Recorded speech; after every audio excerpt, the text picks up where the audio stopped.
ఒక ప్రభుత్వం చేసే తప్పుడు విధానాల వల్ల, సరైన సమయంలో యాక్ట్ చేయకుండా పోయేదాని వల్ల ప్రజలు ఏ విధంగా నష్టపోతారో ఇదొక ఉదాహరణ.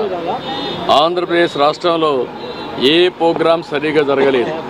సెంట్రలీ స్పాన్సర్ స్కీమ్స్ అన్నీ కూడా నిర్వీర్యం అయిపోయినాయి.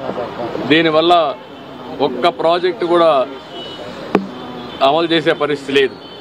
ఈరోజు ఈ ప్రభుత్వం వచ్చిన తర్వాత 93 సెంట్రలీ స్పాన్సర్డ్ స్కీమ్స్ని వాళ్ళు డీఫంక్ట్ చేస్తే, అవి ఖర్చు పెట్టి ఆ డబ్బులు డైవర్ట్ చేస్తే, మేము ఆ డబ్బులంతా ఖర్చు పెట్టి యూసీలు ఇచ్చి మళ్ళీ ఇప్పుడు ట్రాక్లో పెట్టే పరిస్థితికి వచ్చాం.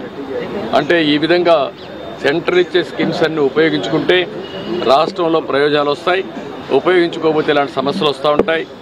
ఒక భయంకరమైన పాలన, అదే మాదిరిగా ఆ రోజు చేతగాని పరిపాలన వల్ల చాలా సమస్యలు వచ్చాయి. ఒక్కొక్కటి ఆ సమస్యలను పరిష్కారం చేసుకుంటూ ముందుకు పోతున్నాం. అందులో ప్రధాన సమస్య జల్ జీవన్ మిషన్ కూడా. దీనివల్ల ప్రతి ఒక్క ఇంటికి ట్యాప్ ద్వారా సస్టైనబుల్ వాటర్ వచ్చే విధానానికి స్వస్తి పలికారు, దెబ్బతీసే పరిస్థితికి వచ్చారు.